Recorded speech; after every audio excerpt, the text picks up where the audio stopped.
A nanny who dedicated years of her life caring for the sick twin sons of a powerful billionaire was suddenly accused of a terrible crime, stealing life-saving medication from the very children she loved like her own.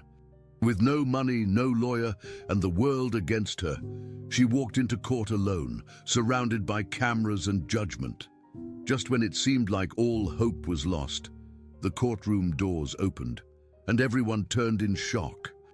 The billionaire's fragile twin sons had arrived, and what they said next completely changed everything. Before we continue with this story, don't forget to subscribe to the channel and like the video. Oh, and don't forget to comment below where you're watching us from. We love to know that. Clara had worked for several years in the large and quiet mansion owned by Richard Hale. Her job was to care for his twin sons, who had been diagnosed with spinal muscular atrophy, a rare and serious disease that slowly took away their ability to move. These boys depended on one of the most expensive medications in the world to survive. The medicine was kept locked away in a secure room inside the house. Clara had grown very close to the children over the years. She fed them, helped them move, played with them, and stayed with them during their worst nights. One morning, everything changed. Richard called Clara into his office. She thought it would be about the boys, but instead, he stared at her with a serious face. Without warning, he accused her of stealing the children's medicine. Clara was shocked. Her heart started racing. She couldn't understand what was happening. It didn't make sense. Clara's hands began to shake as she tried to speak. Her voice cracked when she denied the accusation. She repeated over and over that she hadn't taken anything. She begged Richard to believe her, but he didn't move. His face was cold, and his eyes showed no emotion. He told her that some of the medicine doses were missing, and she was the only one who had access. Clara knew the medicine was extremely valuable and very hard to find, but she had never thought about money. Her only focus had always been the boys. She loved them like her own children. She told Richard that there had to be a mistake, that maybe there was a problem with the storage, or maybe someone else had entered the room, but he didn't listen. He leaned back in his chair and said slowly, "You're going to pay for this." Clara felt like the room was closing in on her. Richard stood up and walked around the desk. He stood just a few steps away from her and spoke in a low, calm voice that made everything worse. He said, "No one will believe you. I'm Richard Hale. You're just the nanny. Who will take your side?" Clara's eyes filled with tears, but she tried to stay strong. Her thoughts raced. She wondered who else could have done this. Who would want to hurt the boys? Why would anyone do something so cruel? She tried to think of someone who had entered the house recently. Maybe a delivery person, a visitor, but she kept coming back to the same fact. She had always been careful. The medicine was kept in a special refrigerator behind a locked door. She had always followed the rules. The idea that someone believed she would hurt the twins was unbearable. As Richard continued talking, Clara felt like she was sinking. His words were sharp. He told her that if even one dose had been sold, it would be worth thousands of dollars on the black market. He accused her of wanting money more than the lives of the children. Clara felt a deep pain in her chest. The thought of the boys suffering because someone believed she was a thief made her want to scream. She tried to tell Richard how much she loved the children, how she had been there for them through everything. But it didn't matter. Richard had already made up his mind. He wanted to press charges. He was already talking about police, lawyers, and prison. Clara felt helpless. Her words seemed invisible. Her voice didn't matter. Clara's mind went back to the night she spent by the boys' beds, holding their hands when they couldn't sleep. She remembered the smiles on their faces when she made them laugh or brought their favorite books. These boys weren't just her job. They were her life. She had been there when one of them almost stopped breathing. She had learned how to use the medical equipment, how to comfort them when they were scared. And now all of that was being erased by one accusation. Clara knew she was innocent, but she also knew that being innocent wasn't always enough, especially not against a man like Richard Hale. His name carried weight. His money and status gave him power that she didn't have. The worst part wasn't the fear of jail or the damage to her name. The real pain came from knowing that the boys might think she had betrayed them. Clara had spent years earning their trust. They depended on her, and she had never failed them. But now they might believe she had stolen their only chance at life. That thought was unbearable. She couldn't imagine looking into their eyes and seeing fear or disappointment. She felt like she had lost everything. And yet, she knew she had to keep fighting. She couldn't let this be the end. She had to find a way to prove her innocence. But at that moment, standing in Richard's office, all she could do was deny the accusation again, with tears in her eyes and her voice shaking. The conversation ended with Richard giving one final warning. He told Clara to prepare herself for what was coming. "You'll be hearing from my lawyers," he said, before turning his back on her. Clara stood frozen for a few seconds, then walked slowly out of the room. Her legs felt weak, but she didn't fall. She walked past the hallways she knew so well, past the rooms filled with memories. As she reached the front door, she turned her head toward the stairs that led to the twins' room.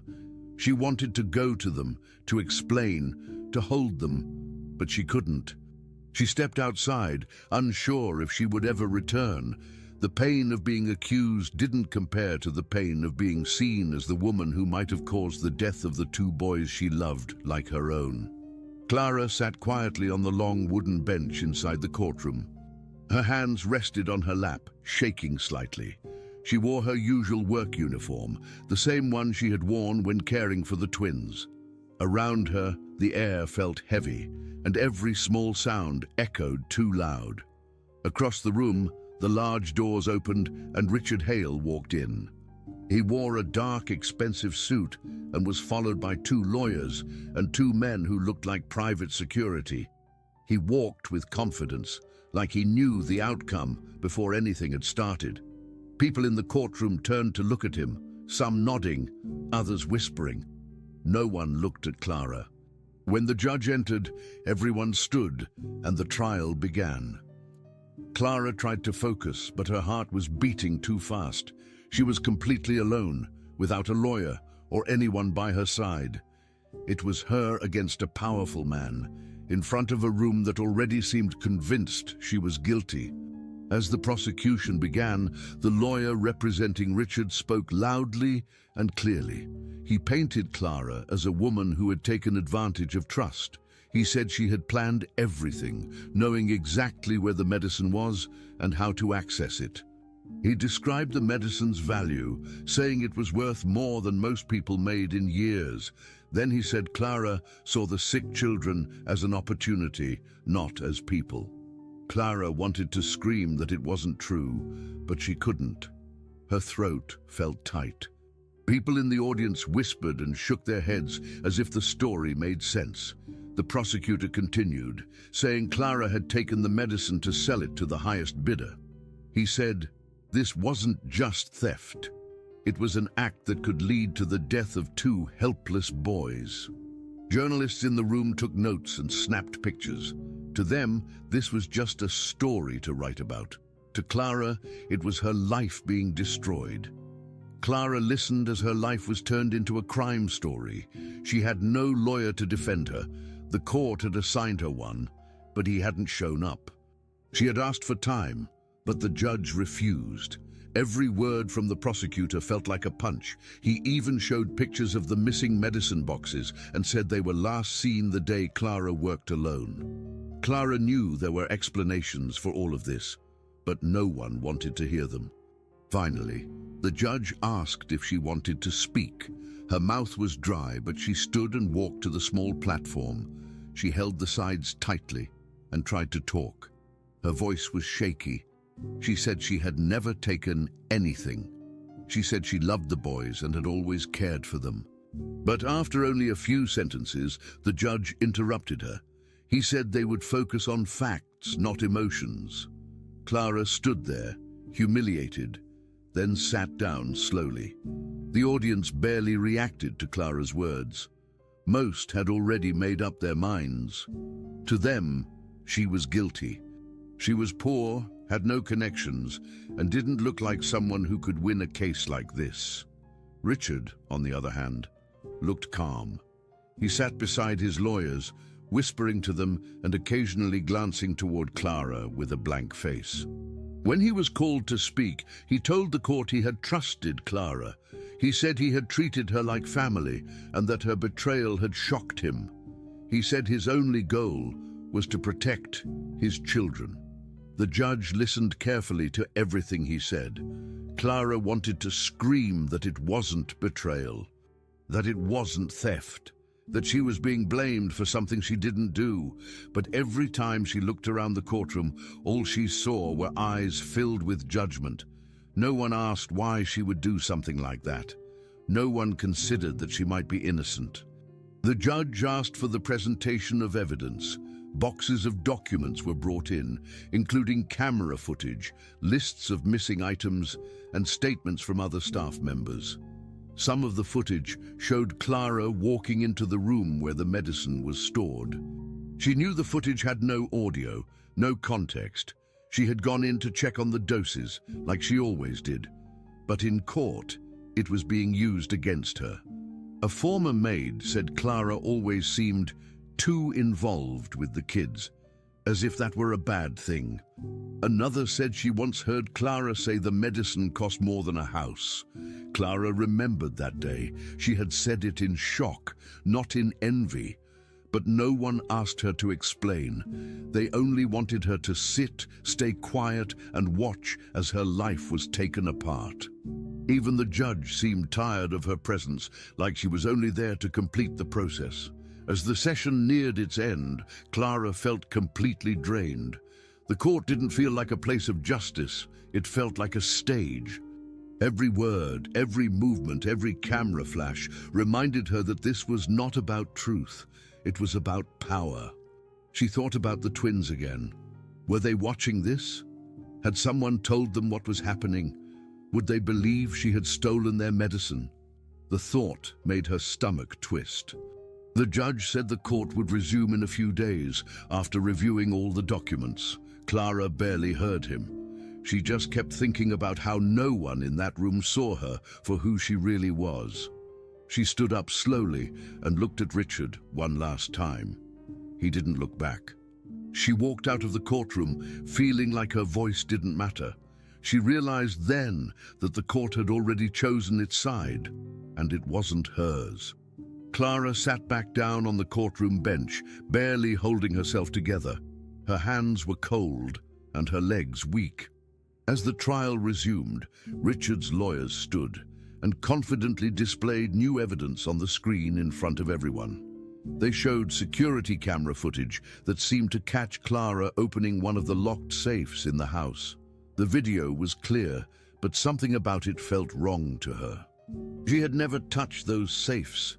Her job was only to care for the twins, never to handle storage or finances.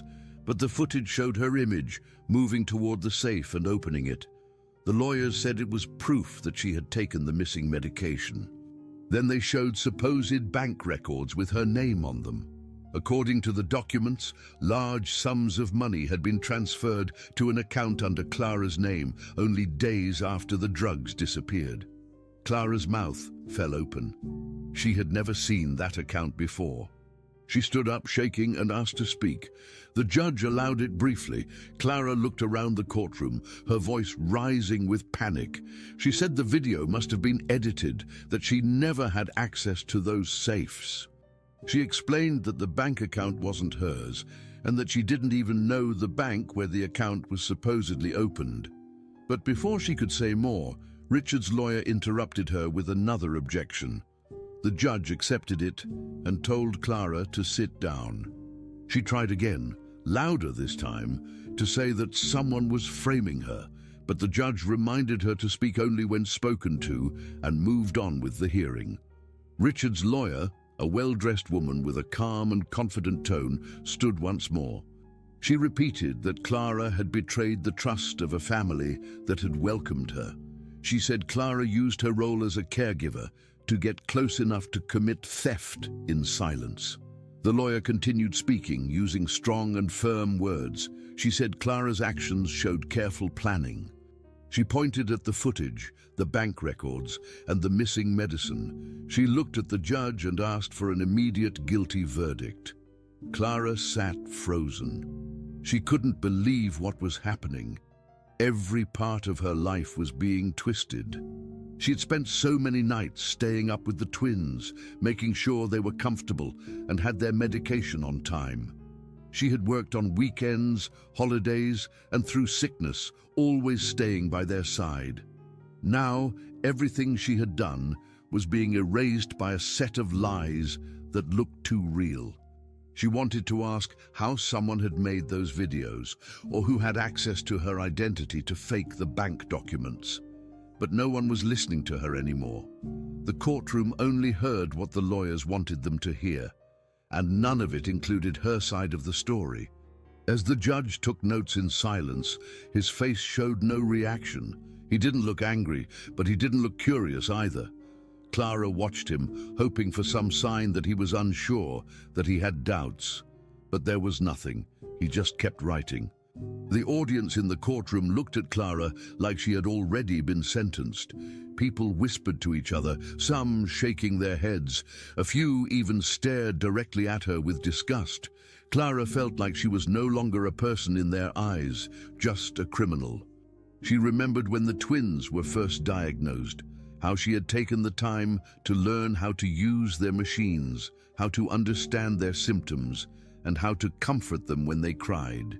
She had done things most people couldn't, and she had never once asked for more money or recognition. She only wanted them to feel safe. Now those memories felt far away, buried under this nightmare. Clara looked toward the back of the courtroom, as if the boys might appear, or someone who knew the truth might step forward. But the door stayed closed, and no one came to help. Her chest felt tight. She thought of the time when one of the boys had a fever and couldn't sleep. She had sung softly until he finally relaxed. She thought of how they had drawn pictures together and how they had started calling her Aunt Clara. Those moments were the most real parts of her life. But now, in front of strangers, they didn't mean anything. The lawyers spoke with confidence. The evidence looked real, and the judge didn't ask any questions. Clara had nothing left but her word, and no one in the room seemed interested in it. She wiped her eyes and sat still, trying not to cry, even though every part of her felt like falling apart. The judge looked at the documents once more and said the court would take a short break before moving forward. People stood and stretched. Some walked out to talk to the reporters waiting outside. Clara stayed in her seat, staring at the floor. She felt crushed, not just by the accusations, but by the way everyone had turned against her so easily. She was just one person, and they were many, with money, with power, and with influence, and she had none of it. She didn't even have a proper defense. The edited footage, the false bank account, the cold stares, they were like walls closing in on her. Even though she knew the truth, it felt like the truth didn't matter. She held her arms around herself, trying to stay calm. All she could think about were the boys. She had loved them like sons, but now none of that seemed to count in the face of such a well-planned lie. Clara sat alone in her small apartment, her back pressed against the cold kitchen wall. The room was quiet, but her thoughts were loud. Tears ran down her face as she hugged her knees to her chest. She had just returned from the courtroom, where the first day of the trial had ended in the worst way. Everything had felt stacked against her. Now, in the silence of her home, it all hit her harder. She cried until her body hurt. Every part of her felt broken. Images of the twins flashed in her mind, how their small, fragile hands would wrap around her fingers, how they'd smile when she walked into their room, how they once called her Mommy Clara without hesitation. That name wasn't just a sweet word. It meant something deep. It meant they trusted her, loved her, and now the world believed she had betrayed them. The pain of that idea was almost too much to bear. Clara stood up slowly and walked to the shelf where she kept a photo of the boys. It was taken during a birthday celebration. They were both in matching shirts, smiling despite their condition. She stared at the picture for a long time. It wasn't just her freedom that was in danger now, it was her memory in the hearts of the children she had raised like a mother. If she was found guilty, they might grow up believing she had sold their medicine for money. That thought hit her harder than anything else. How could they ever understand what was true if the people around them only told lies? Clara wiped her tears and sat down at the small table. She didn't have a lawyer. She didn't have money. No one had come to help her. The court had already chosen sides. The news reports were filled with headlines calling her a thief. People on the street whispered and stared. Her phone buzzed with notifications she didn't want to see. She had already read enough online comments from strangers calling her evil, heartless, and worse. There were even people saying she deserved to be locked away forever.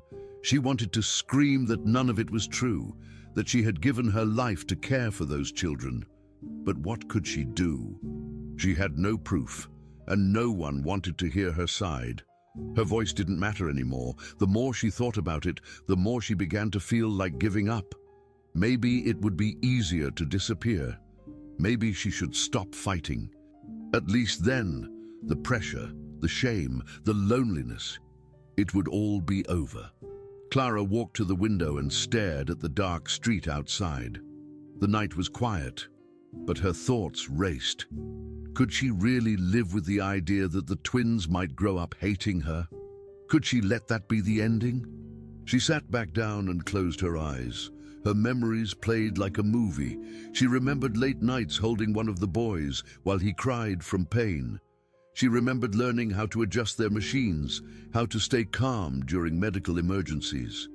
She remembered how they would fall asleep on her shoulder after long days. Those were real moments, full of love and effort. They weren't part of a job, they were part of a bond. The idea of those boys being told that she didn't care about them made Clara feel sick. Her hands clenched into fists. She couldn't let that happen. Even if the world turned its back on her, she couldn't turn her back on them. They deserved to know the truth. She had to fight, not just for herself, but for the chance that one day the boys would understand what really happened. That thought gave her a small spark of strength. Clara stood up and walked to the mirror in her hallway. She looked tired, older than she remembered. Her eyes were red and swollen. Her clothes hung loosely on her body from the stress and lack of sleep. But under all of that, she saw something else. She saw someone who had cared when no one else did. She saw the person who stayed during the hardest nights. That person didn't run away. That person didn't quit. Clara stared at her reflection and whispered to herself, "You're not guilty." She repeated it a few times until her voice was steady. The pain hadn't gone away. The fear was still there, but so was something stronger, her reason to keep going. She walked back to the table, took a deep breath, and made her decision. She would return to court.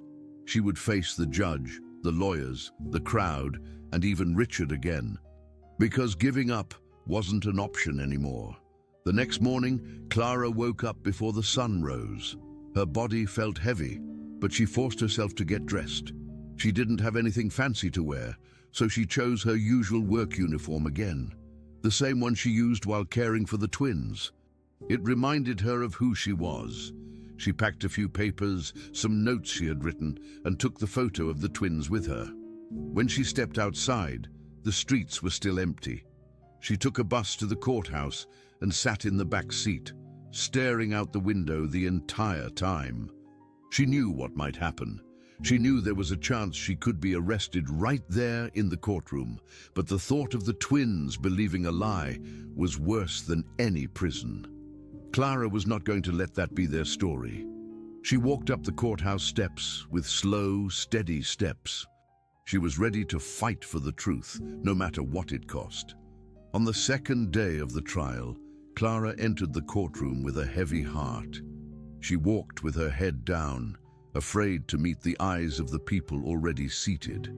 She could feel the pressure building before anything had even started.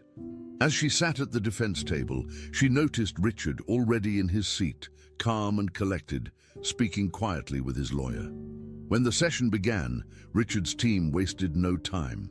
They stood and announced new evidence. Clara sat upright, tense. On the screen, a series of text message screenshots appeared.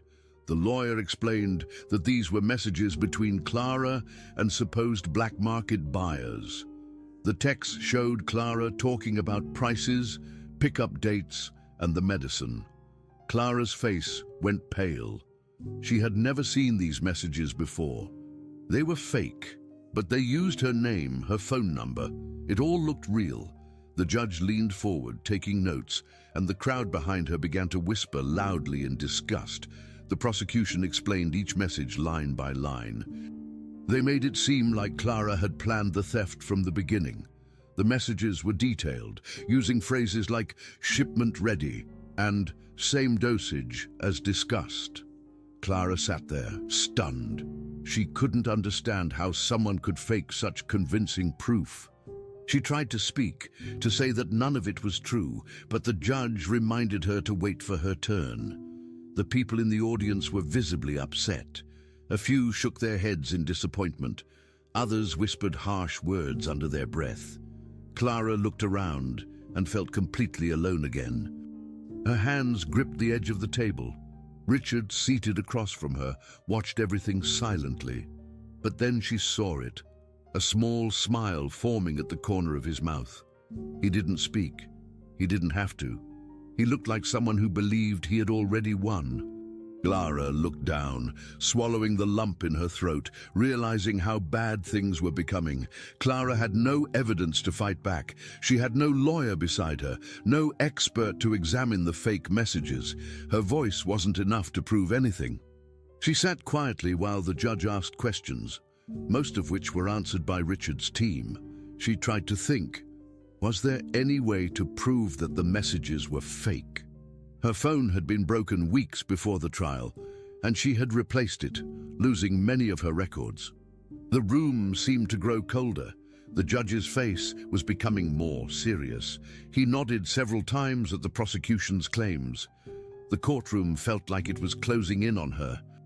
Clara felt the same panic from the first day returning, this deep fear that everything she knew, everything she loved, would be taken from her. The public, too, seemed sure now. The expressions around the room showed it. Everyone looked at her like she was already guilty. She was losing this battle, and fast. She looked toward Richard again. He was adjusting his tie, calm, confident, and now clearly satisfied. The evidence had done its job. Clara could see it on his face. She wondered how far he had gone to make this happen. The cameras, the bank accounts, and now these messages. It had to be a well-organized plan. She asked herself again, why? Why would a man like Richard Hale go so far just to destroy her? Was it just about control, about showing that no one could stand against him? Or was it about keeping secrets hidden? Clara had no answers, only the growing weight of fear and hopelessness. She didn't want to cry, not there, but her eyes were beginning to water. She tried to breathe slowly. Her only strength came from remembering why she was there. The truth mattered. Even if no one believed her, she had to hold on. Even if she walked out in handcuffs, she couldn't stop fighting. Then something unexpected happened. Just as the judge was about to continue, the back doors of the courtroom opened slowly. Everyone turned to look. For a moment, no one understood what was happening. Then gasps echoed across the room. Entering through the doors were the twins. One of them was holding a small walker, struggling to move his legs forward. He looked nervous but determined. Every step he took was slow and careful. Beside him, the other twin came in using a motorized wheelchair, steering himself toward the front. They wore neat clothes, and their eyes scanned the room until they found Clara. The entire room went silent. The noise, the whispers, the tension, all of it disappeared. Even the judge stopped writing. Stopped. The presence of the boys changed everything. No one had expected them to come. The effort it must have taken them just to appear in court was clear. Every movement spoke louder than any testimony. Clara's mouth dropped open in shock. Her body froze. She had not been told that the boys would come. She had no idea. Seeing them there in the middle of that courtroom made her heart ache in a completely different way. It wasn't just love or sadness. It was a deep, emotional punch that reminded her why she had chosen to keep fighting. The crowd was completely still. Even Richard looked surprised for the first time since the trial began. He leaned forward, not smiling anymore. The boys didn't say anything. They didn't need to. Their presence alone said everything. It showed who they trusted, who they wanted to stand beside. The simple act of walking in, one pushing through the pain, the other guiding himself, spoke louder than anything the lawyers had claimed. Clara could feel something shift in the room. For the first time in days, she felt like someone was finally listening, and it was all because the boys came. With great effort, the twins slowly made their way toward Clara at the front of the courtroom. Every eye followed them in silence. The boy with the walker dragged one leg with each step, gripping the handles tightly, his arms shaking under the strain. The other moved forward in his motorized wheelchair, staying close beside his brother. They didn't rush. They couldn't. Each step and movement took strength, but they kept going. The room was frozen, no whispers, no movement. As they finally reached Clara, both boys leaned toward her. The one walking let go of his walker and wrapped his arms around her waist, crying softly. The other reached for her hand from his chair. Clara was speechless. Her arms instinctively wrapped around them, holding them close. Her face was soaked with tears. After everything, they had come. No one had asked them to. They had chosen to be there, chosen to speak, chosen to stand by her. The boy standing looked up at the judge with red eyes and a trembling mouth. His voice was weak, but every word was clear. "She never stole anything," he said. "She's our mommy Clara. She takes care of us every single day." The boy in the wheelchair added, "We saw people touching the boxes when Daddy wasn't home. We didn't know what to do." The courtroom remained completely still. Everyone was listening. No one dared interrupt. Clara's heart beat fast in her chest. The truth, real, simple, and undeniable, had finally been said out loud, not by lawyers or papers, but by the ones who mattered most. The judge looked at the boys and leaned slightly forward, his pen still in hand but no longer writing. A few people in the audience covered their mouths. Others looked down, tears already forming. These two fragile children had done something that no adult had managed. They changed the entire atmosphere of the courtroom with just a few words. Suddenly, Richard stood up. His face was red, his jaw clenched. He pointed at the boys and shouted, "This is ridiculous. They don't understand what they're saying. They're sick. They're confused." His voice cracked as he tried to keep control. He looked desperate, but before he could go further, the judge banged his gavel and raised his voice. "Enough," he said firmly. "Let them finish." Richard tried to speak again, but the judge held up his hand and repeated, "Sit down." The courtroom watched as Richard slowly lowered himself back into his chair, clearly angry, but unable to do anything. The boys continued. "She gives us our medicine on time," said one. "She sleeps near our bed when we're scared," said the other. "She's the one who knows when something is wrong with us." Their words weren't rehearsed or formal. They were just telling the truth, simple and clear. That truth cut through all the lies like nothing else could. The audience, once filled with people whispering about Clara's supposed guilt, now listened quietly. Some wiped their faces. Others just watched the boys, unable to look away. It wasn't just what the children said, it was what they did. Coming to court was not easy for them. Their bodies were weak, their lives were full of challenges, but they came anyway. They chose to stand up for Clara when no one else would. That act, more than any lawyer's argument or piece of evidence, showed who she truly was. These boys knew her better than anyone. They lived with her. They depended on her. They trusted her. And they loved her enough to face a room full of strangers, doctors, and a father who had all the power. That kind of courage couldn't be faked. It couldn't be bought. It was real. And for the first time since the trial began, Clara didn't feel alone. Clara held the boys close and kissed their heads. Her tears wouldn't stop, but now they were mixed with something new, hope. She looked around the room and saw the difference. People no longer stared at her like a criminal. They looked at her with understanding, some even with regret. Journalists had lowered their cameras. The judge looked thoughtful now, not cold. The lawyers were silent. Even Richard had nothing to say. His confident mask had cracked. Everything had changed, and it wasn't because of some surprise document or hidden recording. It was because two boys told the truth, and the truth mattered. Clara took a deep breath and held it for a second. She still didn't know what would happen next. The trial wasn't over. But now she had something she hadn't felt in days.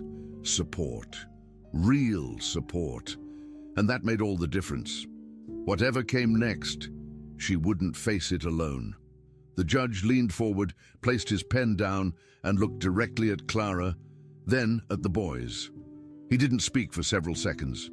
Finally, he asked in a calm voice, "Can you both explain exactly what you saw?" The boys nodded. One began describing the night they saw two people in the house near the storage room. They didn't recognize them, but they remembered hearing voices and seeing boxes being moved. They had tried to tell Richard, but he dismissed them, saying they were confused. That's when they stopped talking about it, until now. The courtroom was silent as they spoke.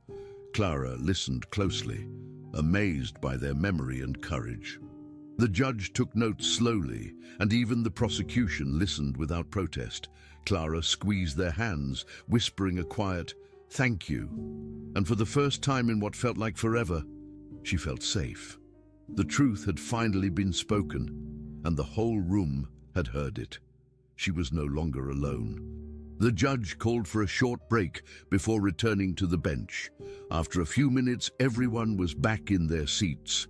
The judge then announced that the court would now hear the twins' testimony officially. Two court workers carefully helped them get into place, one guiding the boy in the wheelchair to the front, the other gently assisting the one with the walker. The courtroom remained quiet. Everyone was watching closely. The judge looked at them kindly and asked if they felt ready to speak. They both nodded. One of them started first, speaking slowly but clearly.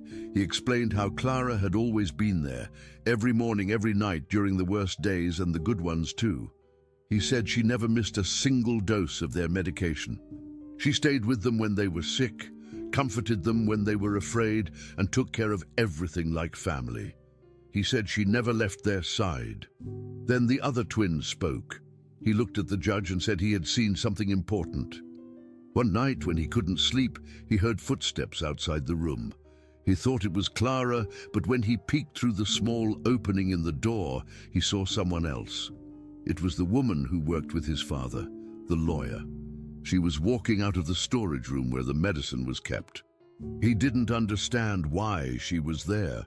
He had never seen her go near that area before, but she walked out with something in her hand and looked around before disappearing down the hallway. His brother added that they hadn't told anyone before because their father always dismissed their concerns. Now, hearing both boys say the same thing, the courtroom began to react. People looked at each other in disbelief. The judge took detailed notes. This changed everything.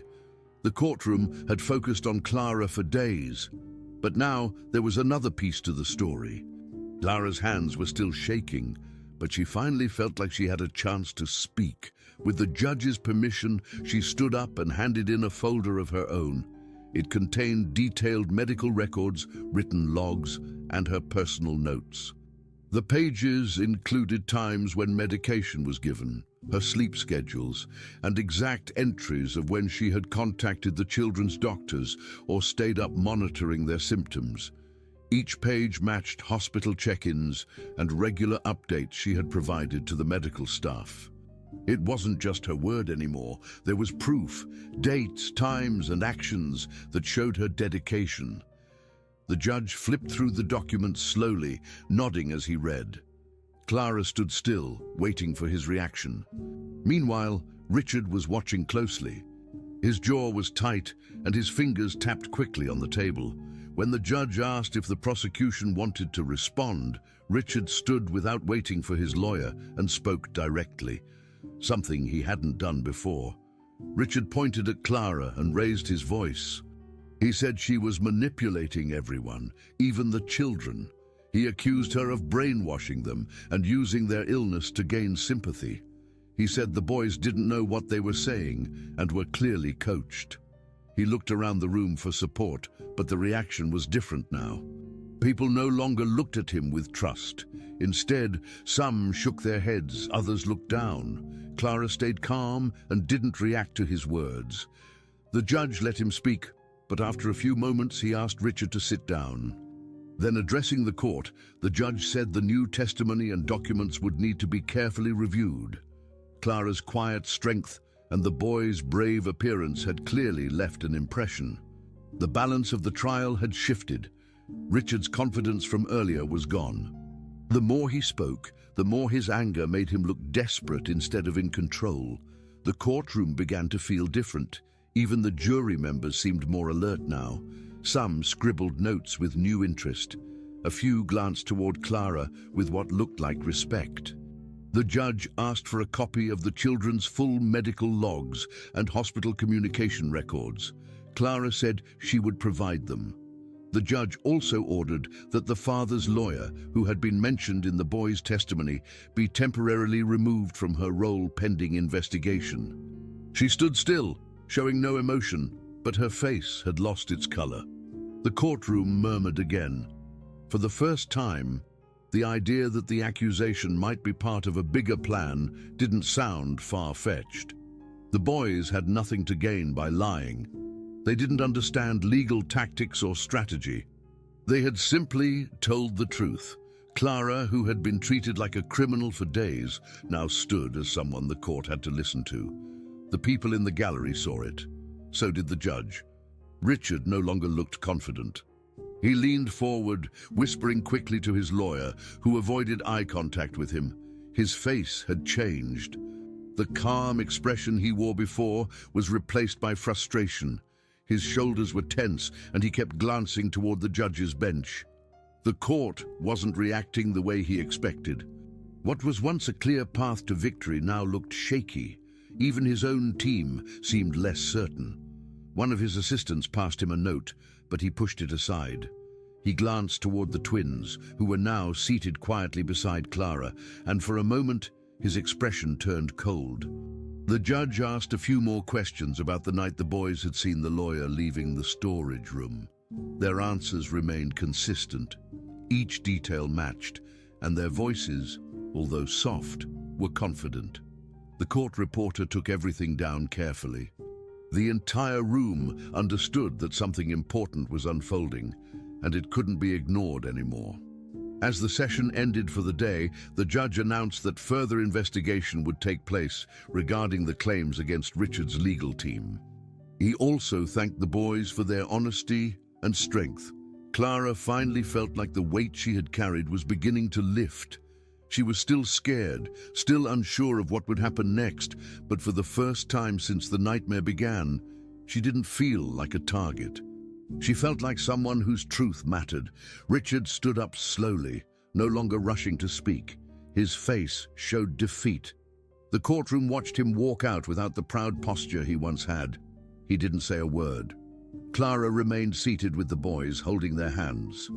Around her there was no applause, no celebration, but there was silence, a respectful, thoughtful silence. The The courtroom, once ready to see her punished, was now starting to question everything.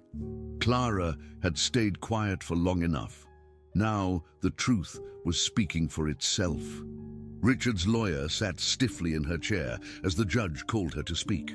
Her expression remained calm, but something about her eyes had changed. She no longer looked as confident as before. The judge asked her to explain her presence in the storage area of the mansion the night the boys had mentioned. She shifted in her seat and answered quickly, saying she had gone in by mistake, thinking it was an office. But when the judge asked a second time, this time more firmly, her response changed slightly. She said she had followed a noise, then later claimed she had been looking for something left behind by Richard. The contradiction was obvious. Whispers spread through the courtroom. The judge narrowed his eyes and took notes. Clara, seated beside the twins, watched closely. Her heart beat faster with every word. The woman who had helped attack her character now looked unsure of her own story. Something was finally cracking.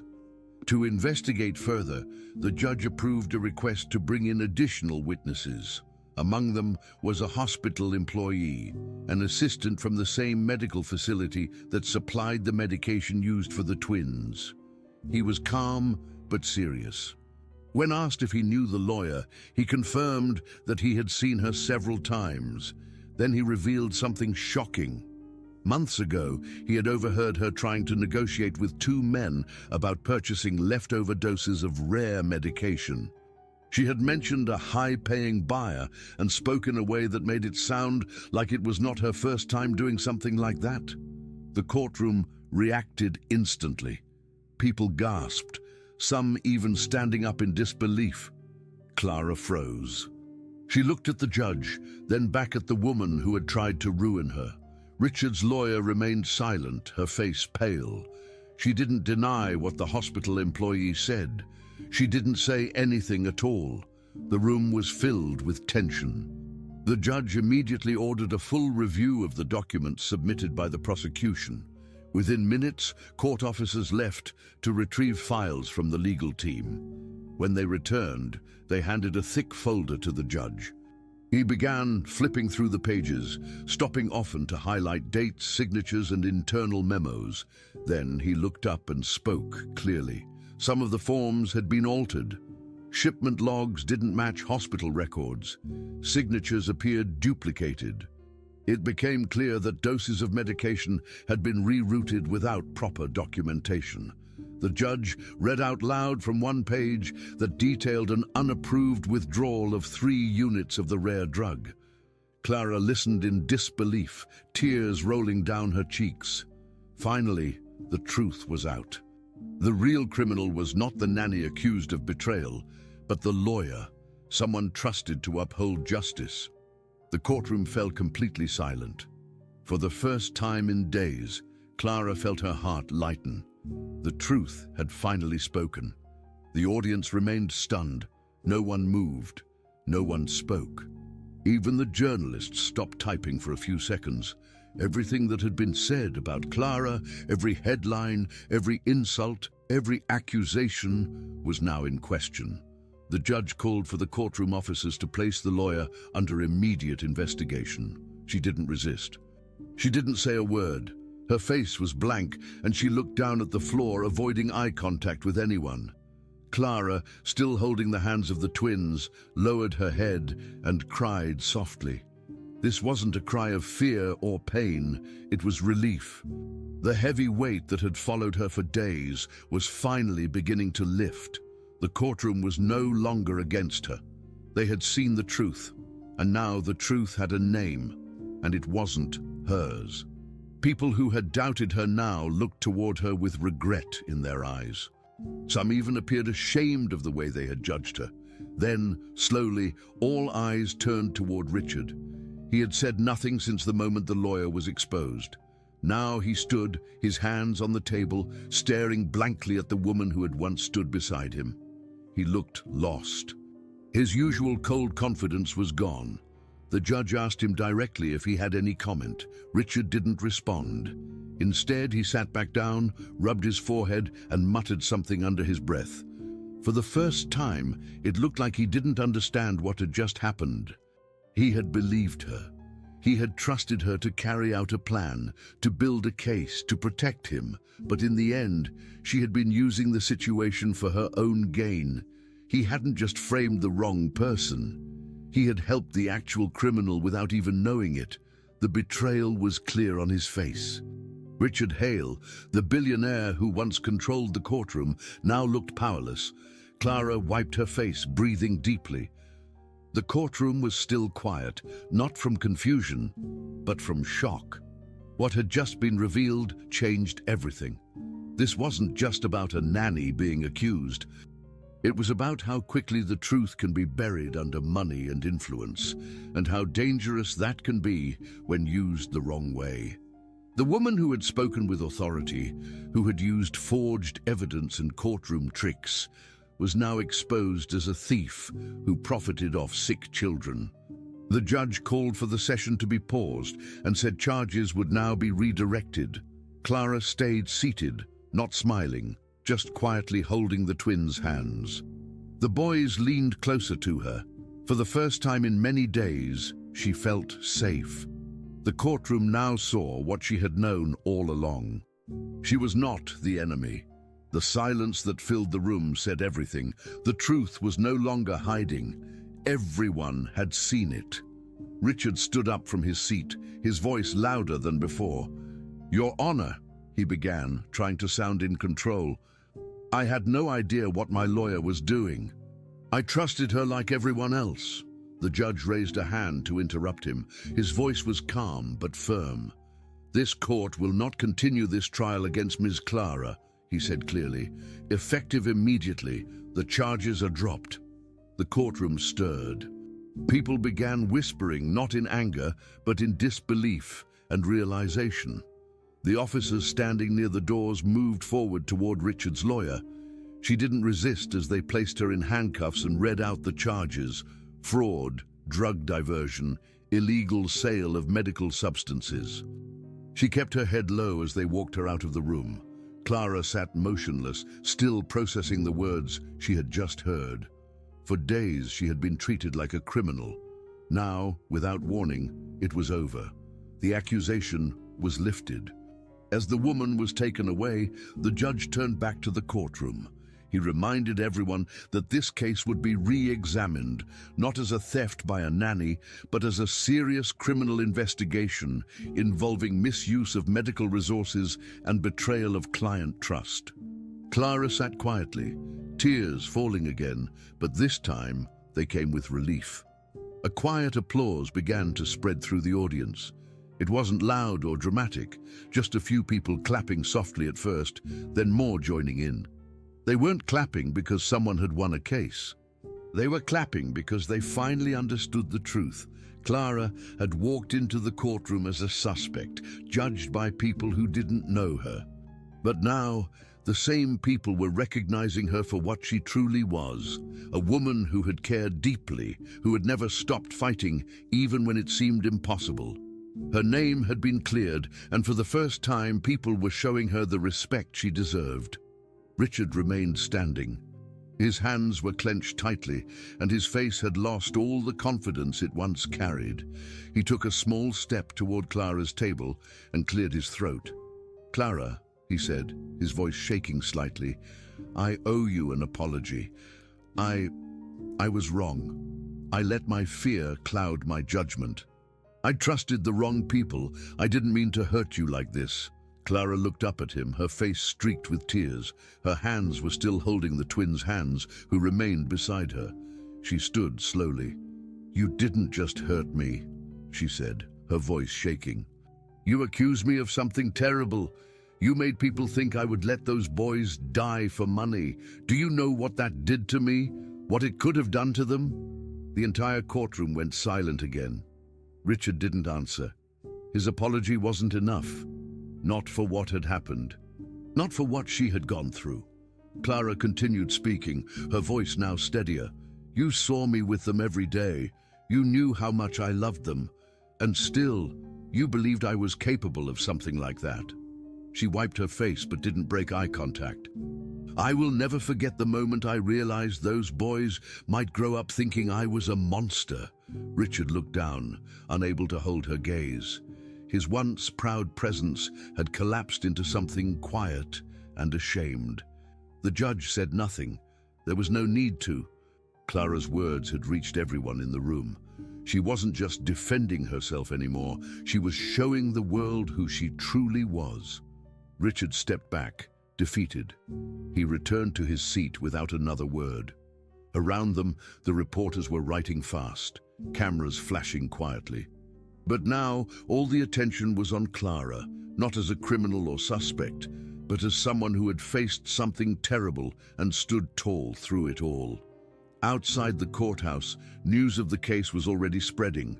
Reporters were updating headlines. Social media posts began shifting tone. Photos of Clara with the twins were now being shared with messages of support.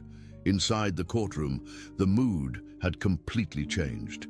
The same people who once looked at Clara with suspicion now watched her with respect. The judge stood and closed the session, stating that Clara was free to leave and thanking the twins for their brave testimony. Clara took a deep breath. The boys squeezed her hands. They didn't need to say anything. They had always believed in her. But now the world did too. As she began walking toward the exit, people stepped aside. Some nodded, some smiled, some whispered soft words of support. For someone who had once felt completely invisible, Clara was now being seen, clearly, finally, and with dignity. She was no longer just the nanny. She was a survivor of injustice. Richard remained behind, still seated, surrounded by silence. His image, once untouchable, was now in ruins. The courtroom, the press, and the people had all seen what had really happened. His power, his reputation, none of it could erase the damage. Clara didn't look back at him. She didn't need to. The truth had been enough. Outside the courthouse, Clara stepped into the light, holding both boys' hands. The reporters followed, asking questions, but she didn't stop. She didn't have to explain anything anymore. Everything had already been said. As she walked down the steps, people applauded again, louder this time. It wasn't just for the end of a trial. It was for what she had endured and what she represented now. Clara, once ignored and judged, now stood as a symbol of strength, love, and dignity. What was meant to destroy her had only made her story louder, and this time the whole world was finally listening. The judge returned to the bench with a clear expression, holding the final documents in his hand.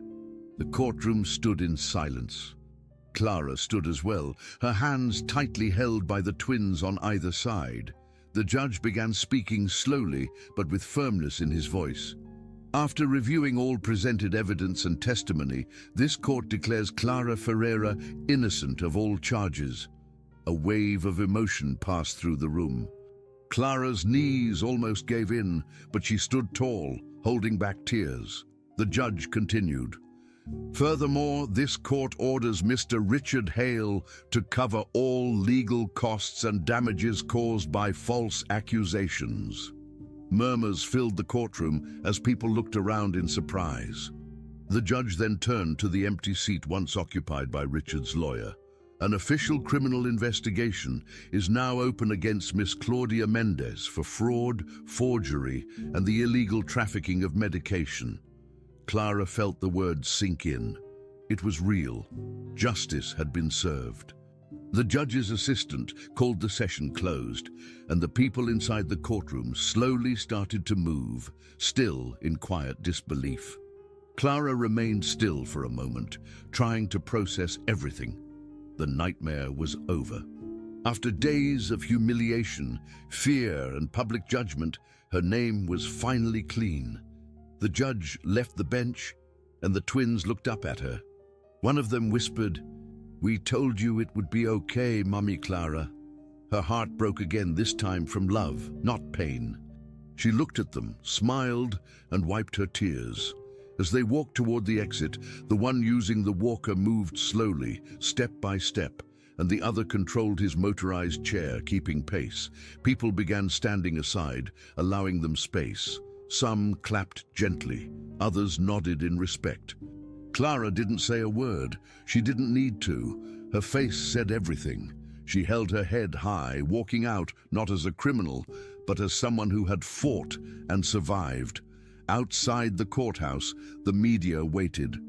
Dozens of cameras were aimed at the door, reporters holding microphones, photographers snapping pictures. But this time, it wasn't a scandal they wanted. It was a story of strength.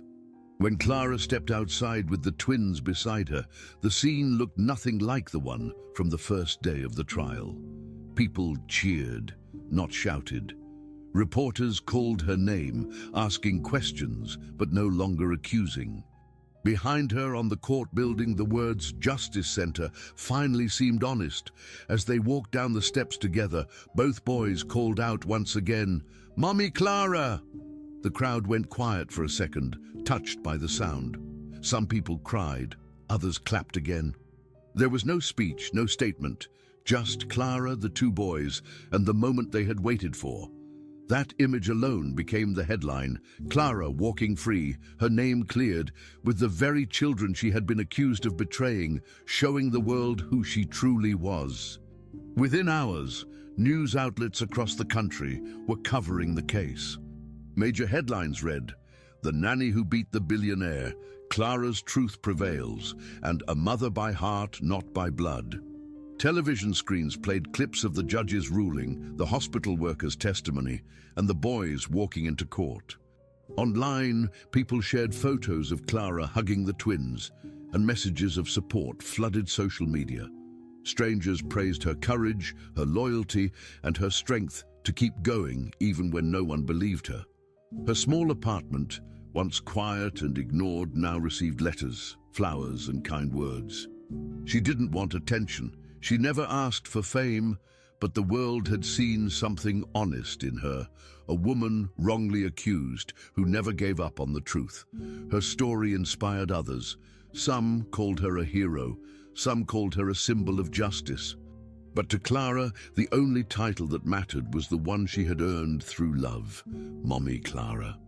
It wasn't the court's decision, or the news headlines, or the applause outside. It was the look in the twins' eyes when they held her hand after everything ended. It was the sound of their voices when they defended her. For her, winning didn't mean proving the world wrong. It meant proving to those two boys that she had never left their side, that she had protected them even when it cost her everything. She didn't care about money or lawsuits or who got exposed. What mattered was that the truth was still alive, and it couldn't be bought, faked, or erased.